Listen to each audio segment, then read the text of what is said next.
The Health Secretary will bring forward, as part of our emergency coronavirus legislation, measures to allow the payment of statutory sick pay from the very first day you were sick instead of 4 days under the current rules. Will he guarantee that workers' right to sick pay from day one, as he's just indicated will apply on statutory sick pay, will apply to all claimants and those people that are not currently eligible for statutory sick pay, therefore will have to make a terrible choice between health and hardship? There will also be help for affected businesses, and the staging of the Tokyo Olympics is being discussed this lunchtime. We'll have the very latest on all today's announcement and speak live to our health editor. Also on the programme. In Super Tuesday voting in the US, Joe Biden continues his comeback in the race to be the Democrats' presidential candidate. We are very much alive! And make no mistake about it, this campaign will send Donald Trump packing. Boris Johnson tells MPs the Home Secretary is doing an outstanding job as the Labour leader calls for an independent investigation into bullying claims against Priti Patel. And the Duke and Duchess of Cambridge hear about mental health support for young people as they continue their tour of Ireland. Later on BBC London, should elderly people have to retake the driving test? We hear from a campaigner who says they should. And could this be Britain's oldest house? Find out more in the programme.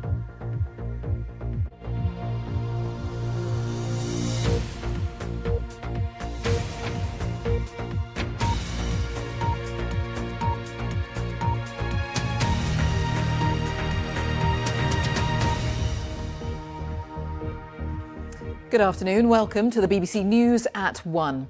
Statutory sick pay is to be available to workers from the first day of illness rather than the fourth under emergency legislation to tackle the coronavirus. The announcement in the last hour comes as a public health campaign is launched to remind people to wash their hands regularly as attempts continue to deal with the spread of the disease. 53 people have been diagnosed in the UK so far and about 90,000 around the world. Our first report is from our health correspondent, Sophie Hutchinson. This image shows how the new coronavirus can affect the lungs. The red and yellow areas point to a severe respiratory infection. The number of cases here in the UK is still low, but with warnings that a worst-case scenario might see 1 in 5 workers off sick, the Prime Minister said action was being taken to ensure they wouldn't be left out of pocket. The Health Secretary will bring forward, as part of our emergency coronavirus legislation, measures to allow the payment of statutory sick pay from the very first day you were sick instead of 4 days under the current rules. And I think that's the right way forward. Nobody should be penalised, Mr. Speaker, for doing the right thing. When the Prime Minister brings forward the emergency legislation, will he guarantee that workers' right to sick pay from day one, as he's just indicated will apply on statutory sick pay, will apply to all claimants and those people that are not currently eligible for statutory sick pay, therefore will have to make a terrible choice between health and hardship? The Prime Minister was jeered when he replied that some of those would be entitled to sick pay and that there was also universal credit. The number of cases in the UK has risen again. One of those newly infected is a member of staff at this hospital in Carlisle. They'd been in Italy but hadn't been back at work. Hospitals across the UK have been asked to carry out more video consultations with patients. Officials say the NHS is preparing for a surge in cases. If it's a relatively small wave, then it might feel rather like a bad winter in the NHS, but in summer or late spring. If it gets a much larger wave, then the first thing we would do would obviously be to cancel those things that can be delayed and push them out in time to a later point when it's safer to do them. And then if it gets to a very large wave, then we would need to reconfigure the NHS in a much more fundamental way. This new campaign was launched today to encourage frequent hand washing for at least 20 seconds. People are being urged to wash their hands when they arrive at work, before and after eating, and if they blow their nose. Meanwhile, there's been a boost in demand for hand sanitizers, with some pharmacies limiting their sales. Experts say only those containing 60% alcohol are effective, and that soap and water is as good. These viruses have a layer of oil on the surface. It's what they have to use. It's part of the machinery that they use to get into a cell. And good old soap and water detergent strips that oily layer off, and the virus is inactivated immediately. And of course, the reason that hand gels are useful is because they're more portable than a sink and a bar of soap. Concerns about the coronavirus today hit a major publishing event, the London Book Fair, scheduled for next week, which attracts 25,000 people from around the world, was called off. But unlike in China, where severe measures have been in place to contain the virus, officials here have said closing whole cities is very unlikely in the UK. Sophie Hutchinson, BBC News. Well, let's talk first of all about those changes announced in the last hour to sick pay. Let's talk to our economics editor, Faisal Islam, who's in our business unit. And a significant announcement, Faisal, tell us more about that. We've had a couple of big announcements since that action plan was launched yesterday morning. On statutory sick pay, as announced by the Prime Minister at Prime Minister's Questions, the eligibility of 3 days' wait for that is gone. So on the first day, this £94.25 a day sick pay can be paid when the legislation brought forward by the Health Department goes through. There's a couple of interesting things here. Firstly, this is paid for by businesses. There isn't going to be a taxpayer funding for that, so businesses will have to stump that up. Freelancers and self-employed don't apply, about 5 million of those. It's for paid employees. And there is this sort of remaining issue about can they do this just for coronavirus self-isolators? Doesn't look like they could. I think it'll be a temporary measure whilst the epidemic is out there. And a thought about businesses as well, because they've been worried about insurance. What's been said on that?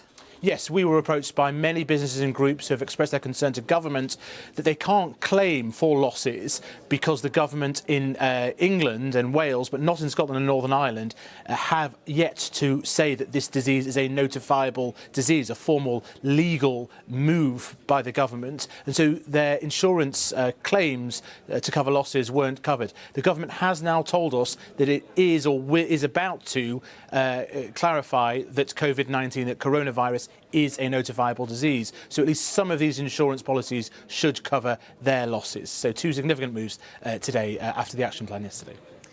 Faisal Islam, thank you very much. The latest there for business. Let's discuss the overall health picture with our health editor, Hugh Pym. And in terms of the numbers of people affected in the country at the moment, what is the expectation, Hugh? Well, Jane, we've heard from the Prime Minister and the Health Secretary and health officials that they are expecting a significant increase in the number of cases.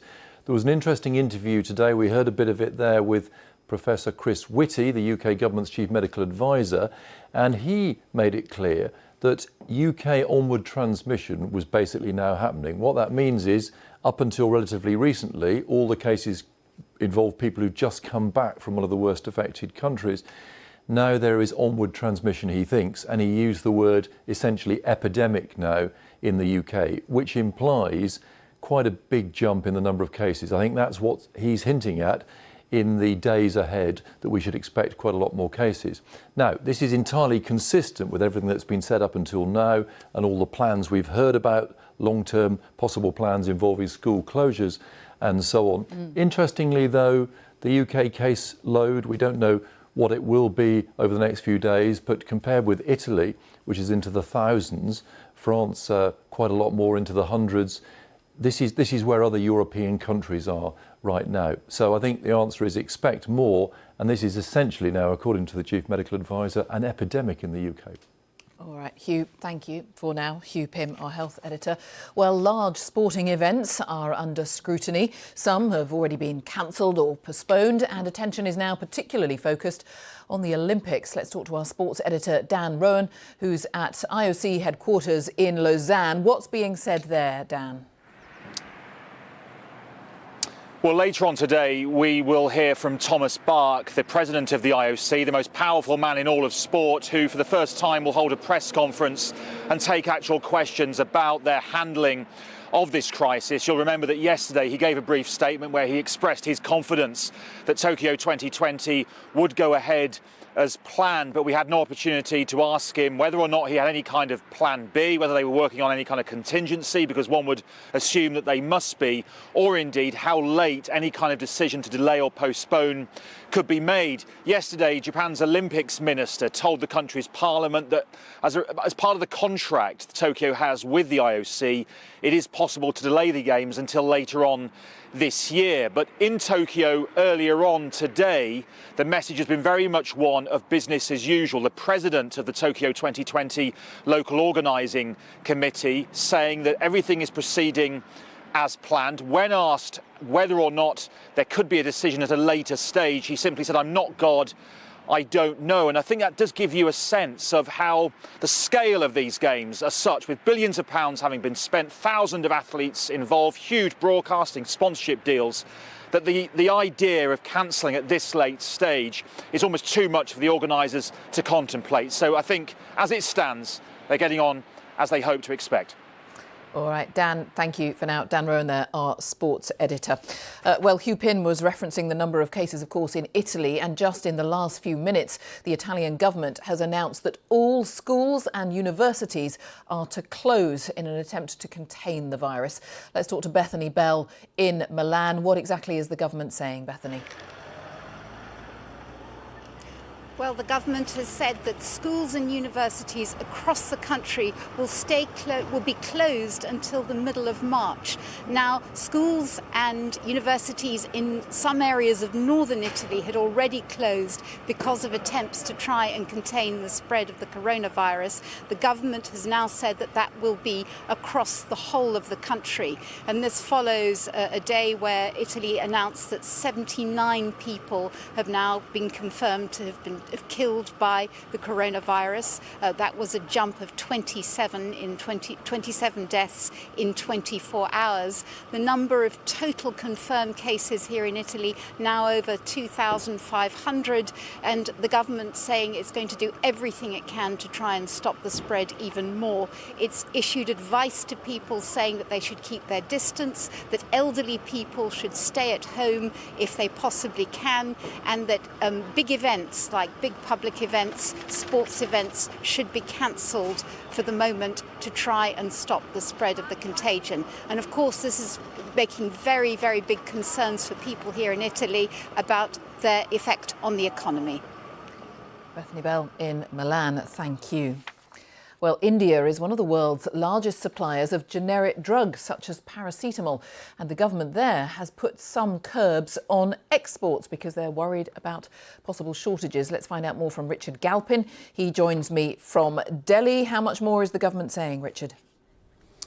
Not that much. I mean, they made this statement about stopping exports for 26 different drugs. These include, as you say, paracetamol, but also antibiotics. And I've been speaking to an official from the pharmaceutical industry, and he is saying that this is about protecting the people of India. They want to make sure that their own population have enough of the medicines which may be needed, particularly, of course, if there's an outbreak of coronavirus in India. And India is a very, very big producer of generic drugs. I've seen figures indicating it provides about a fifth of the global production of these generic drugs. So, of course, if there were to be a dwindling of supplies, it could have a major impact on quite a significant number of countries. Richard, thanks very much. Richard Galpin in Delhi. And just to remind you, you can keep up to date with all these developments around the world. It's all on the BBC News app and the BBC News website. Information about the symptoms and what to look out for. The app and bbc.co.uk/news. Now, we'll take a look at the rest of the day's main stories. And the former US Vice President Joe Biden has continued his comeback in his campaign to become the Democrats' candidate to take on Donald Trump in November's presidential election. The latest round of voting, known as Super Tuesday, saw Joe Biden win 9 out of 14 states, as Sophie Long now reports. They call it Super Tuesday, and it was a super strong start to the night for Joe Biden. The former vice president entered this race as the clear front runner with it all to lose. Less than 2 weeks ago, it looked like he might do just that after a poor start to this primary season. But he is very much back in the running. So I'm here to report we are very much alive. And make no mistake about it, this campaign will send Donald Trump packing. It could be some time before we get definitive results from all the states that voted tonight, but what a comeback for Joe Biden. Less than 2 weeks ago, his campaign was said to be on life support. Tonight, it is very much alive and kicking. Veterans, dreamers. But Senator Bernie Sanders, the self-declared Social Democrat from Vermont, still has the edge in western states, which, due to their huge delegate haul, could still carry him through. We are not only taking on the corporate establishment, we're taking on the political establishment.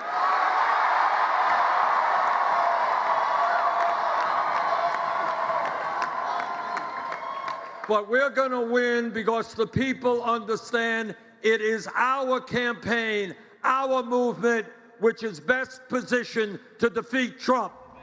But many establishment Democratic figures do not agree.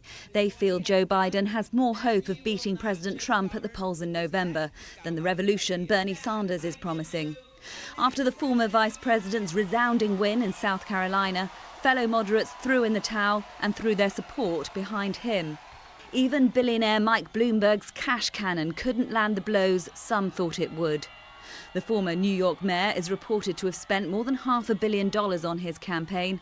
He must be wondering now if that was money well spent. As the results continue to come in, this is now looking more and more like a two-horse race. Sophie Long, BBC News, Los Angeles. And our correspondent Barbara Plett-Usher is in Washington, and that really is what it is now, two candidates. That's right, Jane. We were wondering before Super Tuesday, the big question was, would a centrist candidate emerge to take on the left-wing Bernie Sanders? And the answer is a resounding yes. What a comeback for Joe Biden. He won most of the states, but it looks as if Bernie Sanders will be set to win the biggest prize, which is California.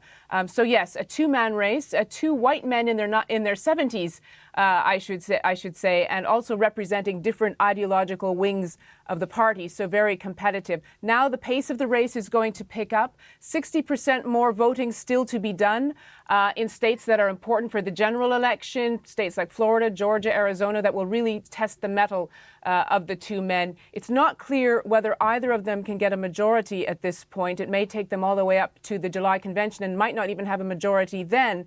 But we do know the race is very fluid. That's something that the past 24 hours has taught us.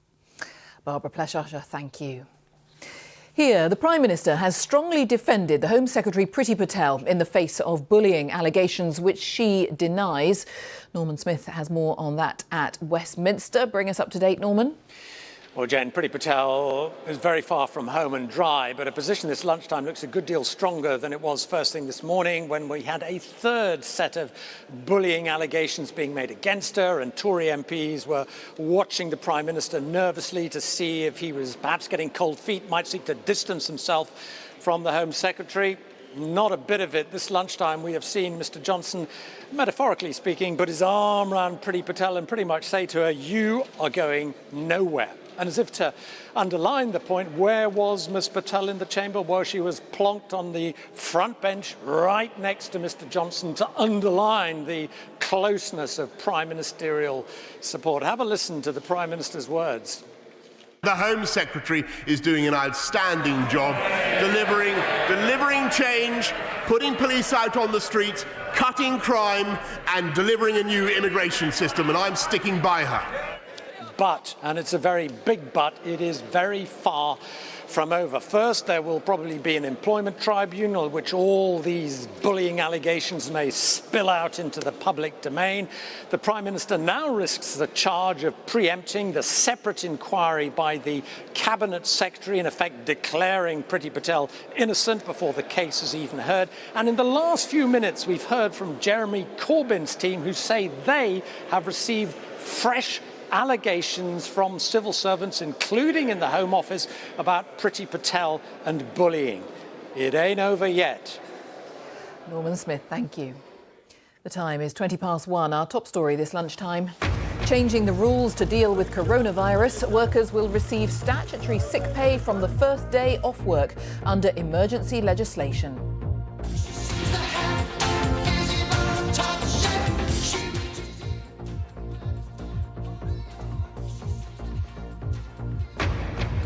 Later on BBC London, the capital's been the backdrop for some of the biggest blockbusters. So why is the film industry struggling to attract staff? And it's going to be wet, but will it be warmer? Kate will be here with a full weather forecast.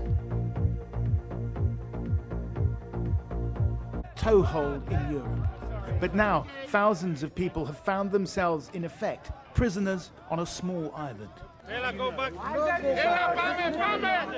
And down at the port today, many were trying to leave. We want to get out of this hell. We want to get out of this hell. Yes, everyone wants this. So all of these people are basically waiting for a ferry to go to Athens, to get off the island. And there seems to have been some idea amongst them that that was going to happen today. So many have risked their lives to come here, and now more are arriving, and tempers are frayed. These are scenes calculated to put pressure on politicians across Europe. Bogged down in Syria, Turkey's president is sending a clear message. Remember the migrant crisis? It can happen again. In the short stretch of water between Lesbos and Turkey, the Greek Coast Guard has stepped up aggressive patrols. Yesterday, a young Syrian boy drowned in this channel when one dinghy capsized. These people crossed 2 days ago. They paid $500 each for their place on board a dinghy, prompted by Turkey's decision to allow migrants to leave. Why now? Why did you decide to come now? Because the border is open. Turkish government announced to open for refugees. It's a big risk for us. The children are crying. They are very scary. Now they're stuck here, a few hundred meters from where they landed. They're from Afghanistan, and their journey took them through Iran. On top of everything else, there's fear and caution over the coronavirus. But there is a more immediate concern. In recent weeks, there have been reports of masked men, angry locals roaming the streets at night, setting up roadblocks and threatening both the migrants and those who work with them. This is a deliberate campaign of intimidation, one man told us. He was so worried he didn't want to show his face on camera. Προχθές κατεβήκαν 5 άτομα και γίνανε σε λίγο μέσα σε 5 λεπτά 200. Αυτοί ένα μεταξύ τους μαζεύονται σε μια ώρα μαζεύονται. Τέτοια οργάνωση έχουν. The threats come from a small minority, but even the most hospitable locals admit their small island is struggling. Δεν θέλω να έρχονται μετανάστες και εγώ δεν θέλω, γιατί δεν έχουμε αντοχές άλλες. Αλλά τη στιγμή που έρχονται, τι θα τους κάνεις, τους πνίξεις, τους σκοτώσεις, θα υπάρχει το αυτόματο και σκότωνε.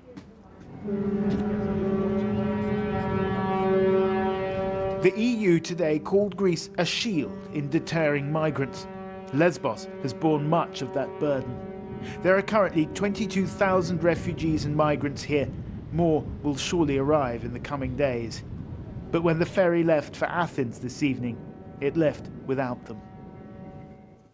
Gabriel Gatehouse reporting there from Lesbos about the migrants trying to get into Greece from Turkey. And apologies for the technical problems a little earlier with my microphone. The Crown Prosecution Service is to review its handling of the assault case against Caroline Flack. The former Love Island presenter, who took her own life last month, denied charges that she had assaulted her boyfriend.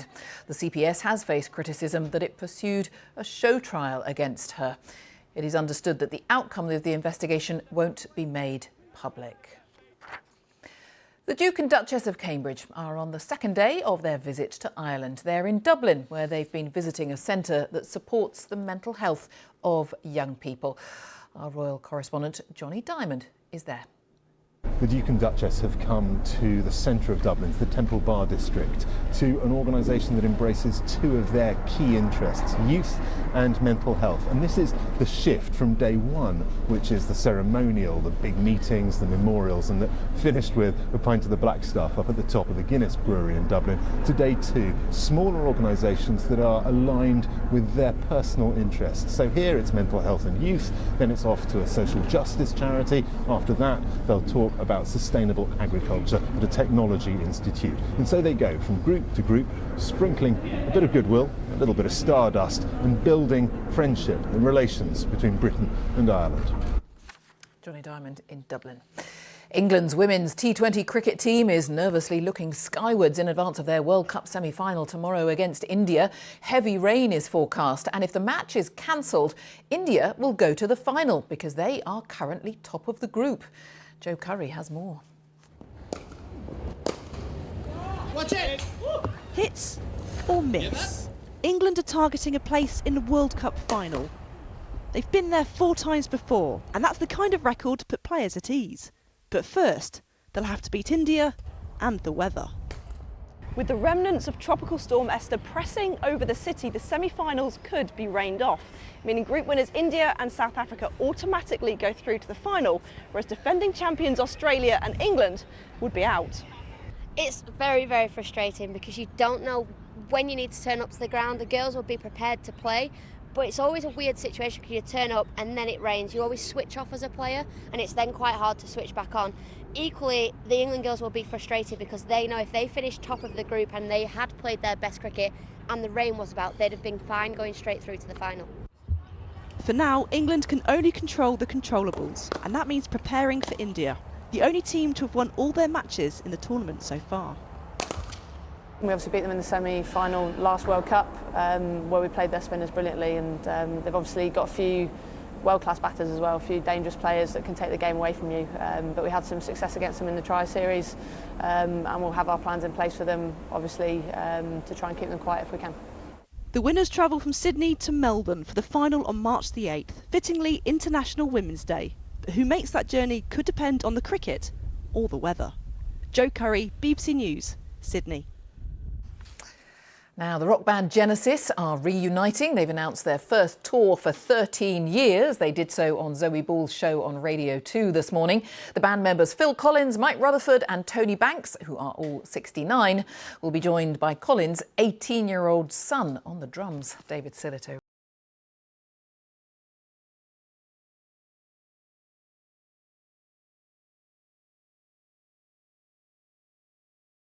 Success.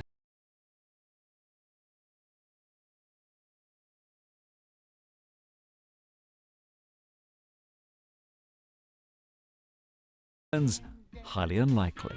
Ill health had stopped him from drumming, but in recent years he has returned to performing, and his son Nick can now fill in for him on drums. And so they arrived at Radio 2 this morning to announce that they're going back on the road. It's been a kind of conversation that's been brewing a little bit. I think, when I was out on the road showing that I could still do something, I think we all felt, why not?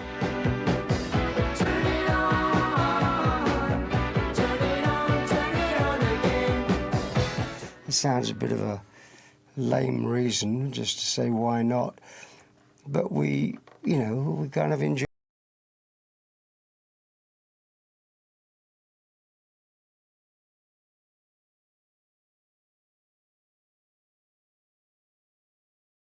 It's 13 years since they last played together, and that last tour was, Phil Collins said, a chance to say goodbye properly. But the music business is full of farewells and retirements that don't last very long. It's a natural progression, Phil retired for a bit, then he came back touring with his son Nicholas drumming, and the whole thing seemed to head towards an area that could be possible. I think 5 years ago or before that would have been a bit of a big ask, but it sort of happened naturally, So, a band that began in the 60s with a very different look and sound has found a renewed appetite to return to the road.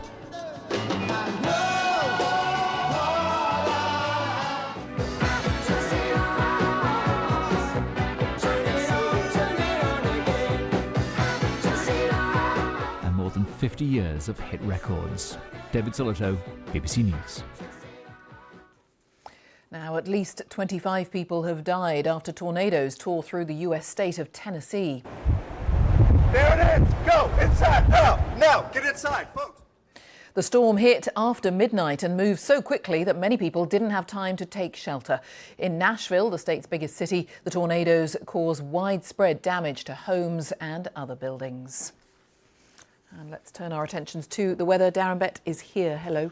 Yes, we've still got tornado watches further south in the States until tomorrow, actually, Jane. Here in the UK, we're keeping a watch on some rain. Wouldn't normally worry about it, and it's not particularly heavy, but there is a different look to the weather across England and Wales. We've got much more clouds spilling up from the southwest. This is where we've got the rain. It may well extend its way further into northwest England, into Dumfries and Galloway. Most of the rain and drizzle affecting Wales, heading further into the Midlands and towards the southeast of England. Sunshine, the best of it, elsewhere in Scotland and Northern Ireland. A few showers in the far northwest. Now, this rain isn't going to amount to a lot, and overnight, actually, a lot of it does tend to just fade away. It becomes slowly dry. It's still going to be misty and murky underneath all that cloud, and we see wetter weather coming in through the English Channel, bumping into the far south of England. Where we have the clearer skies, though, in northern England, Scotland and Northern Ireland, we're going to find some frost around, 1 or 2 mist and fog patches early in the morning, but some sunshine on the way tomorrow with a few showers too. Elsewhere, as you head further south, many parts of England and Wales slowly brightening up, still the odd shower around, but that wetter weather rumbled its way through the English Channel, is still affecting the far southeast of England through the afternoon. Quite a chilly wind blowing across southern parts of England as well, and those temperatures typically 7 or 8 degrees, similar to those of today. Now, we see the back of that rain eventually from the southeast corner of England later on Thursday as we move into Friday. The next weather system arrives. This is really quite weak. Ahead of it, there may well be some mist and fog patches, mainly for northern England and the Midlands, and it's more a band of showers that's moving very, very slowly into the UK. Eastern parts of England, eastern Scotland may well stay dry during Friday, and those temperatures sitting again at around 8 or 9 degrees. More significant changes, though, as we head into the weekend. We're going to see the winds picking up, and we've got a deeper area of low pressure coming in from the Atlantic. That first weather front will tend to increase the cloud really on Saturday as the wind strengthens, bring a bit of drizzle around some western hills and coasts, but then the more persistent rain comes in on the next weather front, and that will be arriving in western Scotland and for Northern Ireland. The winds starting to pick up through the day, blowing in milder air, and those temperatures eventually getting into double figures for many parts of the country. That weather front then sweeps that heavier rain eastwards during Saturday night, could bring 40 millimetres or so over the hills of Wales, and then once that clears away from eastern areas on Sunday, we're into this cooler, fresher air, still some strong winds on Sunday, and there'll be some sunshine and quite a few showers as well. And for the outlook into next week, it looks probably more unsettled, spells of wet and windy weather from time to time. Jane. Darren, thank you, Darren Bett. And just a reminder of our top story this lunchtime. Changing the rules to deal with coronavirus, workers will receive statutory sick pay from the first day off work under emergency legislation. And that is all from the BBC News at 1. Goodbye from the team here on BBC One. We'll join our news teams wherever you are. Have a good afternoon. Bye-bye.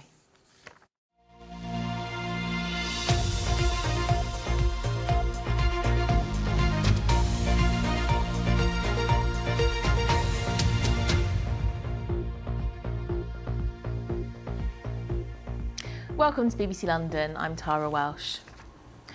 A widower whose partner was accidentally killed by an elderly motorist is calling on the government to force older drivers to retake their test.